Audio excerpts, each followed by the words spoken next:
What happens when a rising tactical mastermind is handed the ashes of a fallen giant? That's the exact story unfolding at Old Trafford, and Rúben Amorim may just be the unlikely savior Manchester United has been crying out for. After finishing a shocking 15th last season, Amorim has already set the tone for a ruthless, strategic rebuild that has fans talking and rivals watching. Chapter 1: The Crisis at Old Trafford. Manchester United's 15th place finish last season was more than just a failure, it was a symbol of a club in deep identity crisis. The once mighty Red Devils looked disjointed, lethargic, and mentally broken on the pitch. Under the shadow of multiple managerial transitions and boardroom chaos, the direction of the club felt completely adrift. The squad lacked tactical structure, but worse, it lacked heart. Players strolled through matches with a lackadaisical attitude, showing little urgency or pride in wearing the badge. The hunger to win, to fight for every ball, to defend the club's legacy, it was gone. Even more disturbing was the visible lack of respect from some players towards the club, the fans, and its values. Commitment levels dropped, effort was half-hearted, heads dropped at the first sign of adversity. Despite having names like Rashford, Sancho, and Antony, the performances were not just underwhelming, they were spiritless. There was no fire, no unity, and certainly no belief. For fans, the pain ran deeper than poor results. It was about watching a team that no longer seemed to care. A team that had lost the values that once made Manchester United feared across Europe. Supporters began to wonder aloud, has this club truly lost its soul? Then came Amorim, a fresh, modern tactician with a reputation for high-press intensity, vertical attacking play, and most importantly, discipline and accountability. His appointment wasn't just a managerial change, it was a declaration of war on mediocrity. A signal that the complacency and entitlement in the dressing room would no longer be tolerated. Chapter 2: The Ruthless Cuts, Amorim's first major decision. In one of the boldest moves in recent United history, Amorim immediately axed 5 first-team players. Marcus Rashford, Antony, Jordan Sancho, Malaysia, and one unnamed senior player were either benched or told they were surplus to requirements. The message was clear: reputation no longer guarantees you a place. These decisions weren't made lightly. Amorim saw firsthand the damaging culture of complacency. Players who were once untouchable now looked disconnected, entitled, and careless, a far cry from what it meant to wear the Manchester United shirt. His decision to loan Rashford to Barcelona was shocking, given Rashford's legacy at the club. But insiders reveal Amorim saw a pattern of inconsistency, lack of pressing, and poor body language. With the others now awaiting moves away, it's clear that effort and tactical fit outweigh popularity under Amorim. This cutthroat approach drew mixed reactions. Some fans applauded the courage, while others feared losing star power. But to Amorim, rebuilding meant starting from scratch, not patching up a broken engine with worn-out parts. Chapter 3: Amorim's Tactical Blueprint. Rúben Amorim is known for his 3-4-3 and 3-5-2 hybrid formations with high pressing and wing-back dominance. At Sporting Lisbon, his system turned underdogs into champions, focusing on vertical play, fluid rotations, and compact defense. United under Amorim is already showing glimpses of this transformation. His midfield demands control and pressing, players must think fast and move faster. Amorim prioritizes intelligent positioning, ball recoveries in the middle third, and lightning-quick counterattacks. Training sessions now reportedly focus on positional discipline and automatisms in build-up. To make this work, Amorim is leaning on young, moldable talents with energy and tactical discipline. Think less about superstars and more about system players. United's tactics are shifting from celebrity football to calculated execution.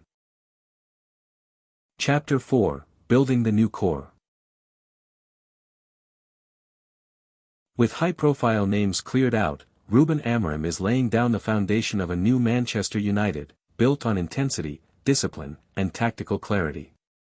His focus: crafting a powerful new spine, a cohesive core that embodies his philosophy of pressing, vertical progression, and positional fluidity. At the heart of midfield, Kobbie Mainoo is no longer just a promising youngster, he's become the pivot of the project, a deep-lying playmaker with composure, vision, and maturity beyond his years.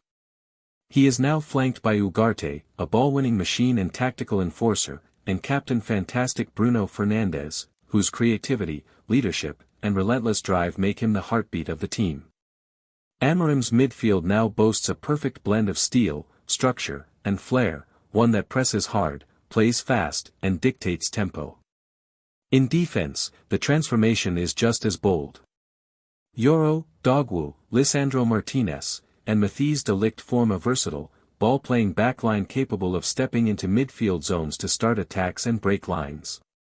These defenders aren't just stoppers, they're initiators, chosen for their elite tactical awareness, aggression, and technical ability. The wing-back roles are electrified by Amad Diallo and Dogwu, who provide pace, width, and defensive cover.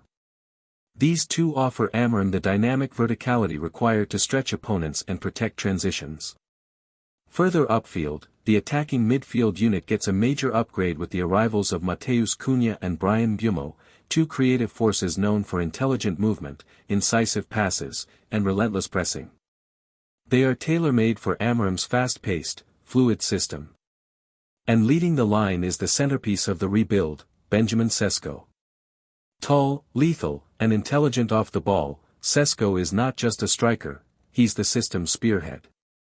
His ability to press, link up, and finish clinically in the box makes him Amorim's chosen number 9 to lead Manchester United into a new era. With every piece falling into place, the rebuild is no longer a dream, it's a ruthless, calculated transformation. Every player has a role. Every role has a purpose. And the new Manchester United is rising. Chapter 5, Mentality over Market Value. One of the most striking aspects of Amorim's rebuild is his focus on mentality. He believes that without hunger, tactics are meaningless. It's not just about skills, it's about who wants it more. This mindset explains why even talented players like Sancho and Antony were sidelined. Amorim reportedly questioned their attitude in training and their lack of defensive contribution. He wants fighters, not flair for flair's sake. More importantly, he saw what the fans saw, players who didn't look like they cared. The absence of urgency, lack of respect for the badge, and a sense of entitlement had infected the dressing room. Amorim knew that before tactics could succeed, culture had to be reset. His past success shows this works. He took unknown players in Portugal and turned them into title winners. Amorim is replicating that formula at Old Trafford, and it's already changing the locker room atmosphere. Morale is slowly improving, even amid ongoing transition. Chapter 6, Glimpses of Hope and the Amorim Effect. Despite a disappointing 15th place league finish, the end of last season offered glimpses of hope under Amorim's leadership. The team began showing signs of structure, unity, and tactical identity, capped by an impressive run to the Europa League final, where they narrowly lost to Tottenham. That momentum proved Amorim's ideas were taking root, even in the midst of a struggling campaign. Fans began to notice a clear shift in playing style, more organized pressing, smarter transitions, and greater intensity. There was a renewed sense of purpose and team spirit that had long been absent from Old Trafford. Even critics started acknowledging that Amorim's philosophy was quietly reshaping the team. Now, in the 2025/2026 preseason, Amorim is already imprinting his style more boldly. Training sessions are said to be sharp, highly tactical, and deeply focused on discipline, hallmarks of his managerial identity. It's still early, but the signs are growing stronger. Manchester United may finally be headed in the right direction, with a coach who's building not just a squad, but a system. Chapter 7, What's Next in the Rebuild? Amorim's next steps include reinforcing the squad with system-specific signings, and he's already made waves with two key acquisitions, Cunha and Bryan Mbeumo. Both players bring tactical intelligence, high work rates, and technical quality to the midfield, where they are expected to complement Bruno Fernandes and solidify United's control in the centre of the park. Their addition signals a move toward a dynamic, flexible midfield that balances creativity with aggression. Rather than chasing big-name superstars, Amorim is clearly focused on fitting pieces into his system. Reports indicate he's still seeking a box-to-box midfielder and another ball-playing defender to ensure depth and tactical continuity. The emphasis remains on recruiting hungry, coachable talents, not short-term headline makers. Off the pitch, the club is revamping its scouting network to align with Amorim's tactical philosophy and long-term vision.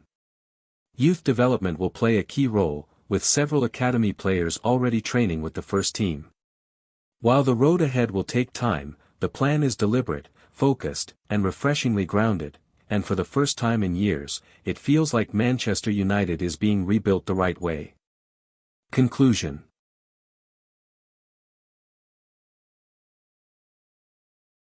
Amorim may not be Sir Alex Ferguson, but he doesn't need to be.